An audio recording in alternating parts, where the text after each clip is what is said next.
Welcome back to another deep dive. Today, we're looking at a really quite unique timepiece. We're going to unpack its engineering, the design choices, really get under the skin of it. Our mission, basically, is to understand the Lange and Söhne Zeitwerk date in pink gold. And what grabs you immediately, I think, is that it's a luxury watch, but with no hands. When you think high watchmaking, you expect hands. That's sweet. So dropping them entirely, that's pretty radical. It really is. And our source material, some excerpts from an article called Lange and Söhne Zeitwerk date in pink gold, gives us a great window into this deep dive, show how this iconic design came about, how it evolved, and, why it's such a big deal in watchmaking innovation. Okay, let's unpack this then. We're talking about a mechanical watch that tells time digitally. How does that even work? It sounds like a contradiction almost? It really was a shock, relatively speaking, when the first Zeitwerk came out in 2009. A truly bold break from convention. So instead of hands, you've got these large jumping numerals for hours and minutes. And the fascinating part, the real ingenuity, is the constant force escapement powering it. Constant force. Yeah. Okay, why is that so crucial here? Well, it guarantees a perfectly consistent energy supply even as the watch winds down. That's absolutely vital for the precision needed to make these big numerals jump instantly. You've got the minute disk advancing precisely every 60 seconds, and then bang on the hour disk jumps too. It's an impressive feat, honestly. Think about the torque needed, the synchronization. Yeah, moving physical disks like that instantly. That takes some serious engineering. Exactly. So it's not just a digital display for the sake of it. It's like a mechanical statement against the usual analog way. What does that choice mean, do you think? Especially in luxury, where tradition is often king. It really makes you rethink how you read time, right? Yeah. Moving from interpreting hands to this crisp, mechanical, digital number. It absolutely reshapes your interaction with time telling. You get this immediate, absolute readout, no interpretation needed. And for Lange, I think it was about showing that innovation doesn't always mean following the same old path, even in very traditional mechanical watchmaking. They essentially proved you could invent a totally new way to display time mechanically, but still keep those incredibly high standards of craftsmanship. Right. And the Zeitwerk line, it didn't just stop there, did it? It's grown into a whole family. I know there are versions like the minute repeater, the striking time.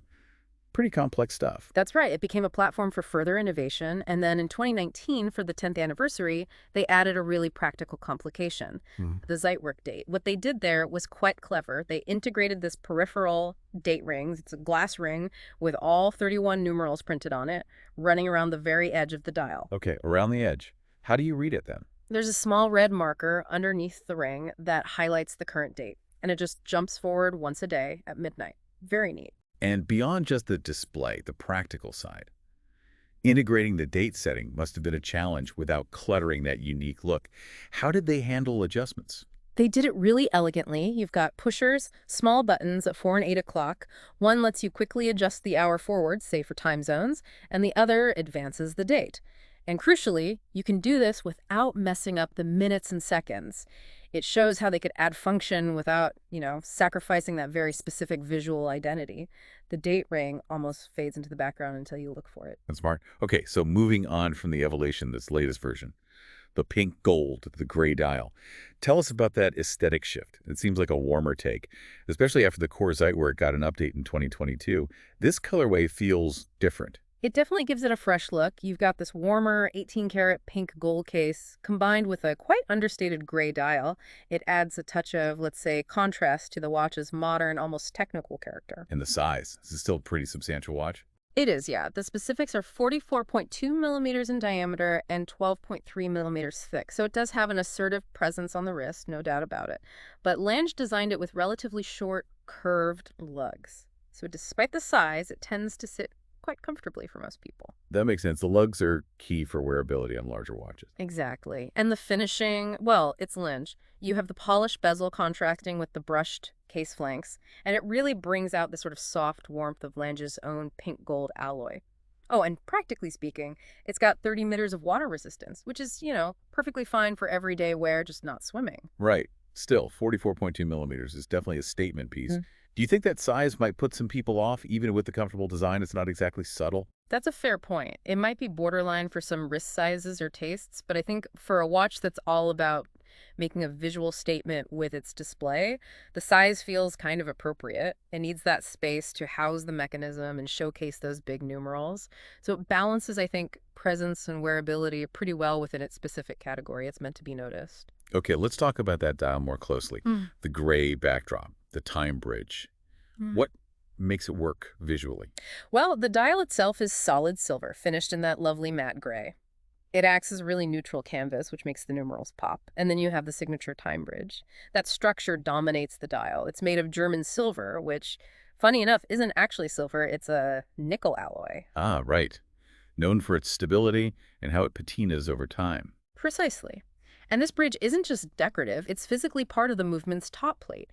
It frames the hour and minute windows, connects them visually to the small second subdial down at 6 o'clock, creates a coherent, almost architectural look. You'll also spot the power reserve indicator, the up-down or off-ab neatly placed up at 12 o'clock for symmetry, and the hands for the seconds and power reserve, they match the case in pink gold. It all ties together beautifully. It really does sound harmonious, despite the unconventional layout. Yeah. So let's get to the heart of it. The engine driving all this. What's powering this mechanical digital marvel? We're talking about the manually wound caliber L043.8. It's an in-house movement, of course, and it's complex, comprises 516 individual parts. Just think about that number. Wow, 515 parts. That's a lot. It is. It operates at a traditional frequency, 18,000 vibrations per hour, and offers a very healthy 72-hour power reserve. That's 3 days. And that 72-hour reserve is pretty impressive, isn't it? Consider the energy needed for those jumping discs. Hugely impressive. That's thanks to twin mainspring barrels working together, providing enough consistent torque to jump those relatively heavy discs instantly every single minute and hour for 3 full days.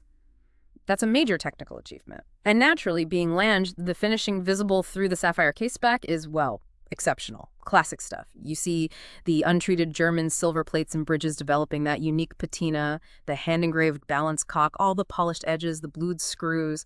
It's just meticulously done. It reassures you about the craftsmanship behind the complex display up front. Absolutely. And rounding out the whole package, the strap. It comes on a dark brown, hand-stitched alligator leather strap. Very classic, very high quality.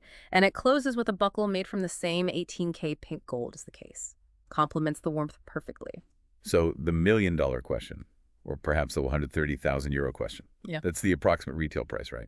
What justifies that kind of value? Around 130,000 euros, yes.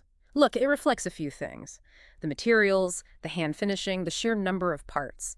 But more than that, it's the R&D. The cost reflects the immense challenge of developing this unique jumping numerals mechanism with a constant force escapement and that huge power reserve, making large, heavy discs jump instantly and reliably for 72 hours.